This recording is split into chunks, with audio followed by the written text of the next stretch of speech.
If you have an idea for freedom, I'm always willing to listen. Welcome to TaraElla News, the news report where we examine the latest political and cultural news from the perspective of the classical liberal spirit. Today, we will begin a multi-part examination of the things Andrew Yang said in the recent CNN debate. Yang was again given the least amount of time to speak, but even with this disadvantage, he managed to make a few very important points and was widely seen as one of the winners of the night. Today, I will focus on his argument on Medicare for All. Once a fringe position, Medicare for All has grown to become very mainstream in the Democratic Party in just a few years. While many 2020 candidates are climbing aboard the Medicare for All bandwagon, their arguments often sound similar to each other.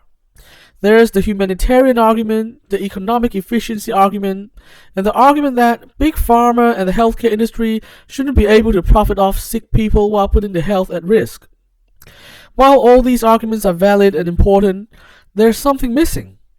I think Andrew Yang may have provided the final missing piece of the Medicare for All puzzle.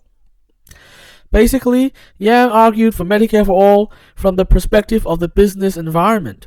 From the perspective of business owners, Medicare for All makes it easier to hire people, especially full-time employees, because there wouldn't be a need to include health insurance for them anymore. From the perspective of individuals, Medicare for All makes it easier to switch jobs and to start a business because they wouldn't lose their current health care arrangements by leaving their current job. All this means a more efficient labor market, more flexibility and mobility, which is good for both employers and workers.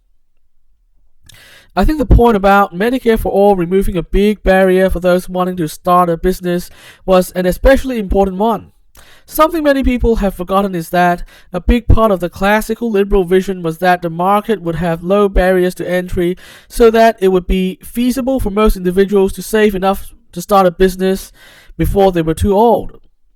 The original American dream wasn't about working like a slave for someone else just to be able to pay the bills. It was about being able to take one's ideas and run with it in a free market. Therefore, our current situation is not the classical liberal vision of a free market. It is nothing less than a betrayal of this vision. In this day and age, when the barriers for entry into business are so high, the class-based conditions of feudal society have been effectively recreated. I believe that a real classical liberal should be much more concerned with this than with the size of government. Which brings me back to why Yang's argument is so important. A lot of the remaining resistance to Medicare for All is surrounding the idea that such a program would grow the size of the federal government and hence move away from classical liberalism and towards statism. But this would be to see classical liberalism as having a narrow focus on cutting federal government without regard for human outcomes in the bigger picture, which would not be in line with what the great 19th century classical liberals actually wanted. I believe that by situating Medicare for All in the larger picture of how we can achieve classical liberal objectives, we can bring many more M4A skeptics on board. That's all for today. I'll be back next time to discuss another big idea. Subscribe if you want to follow our story. The transcripts are available on the internet.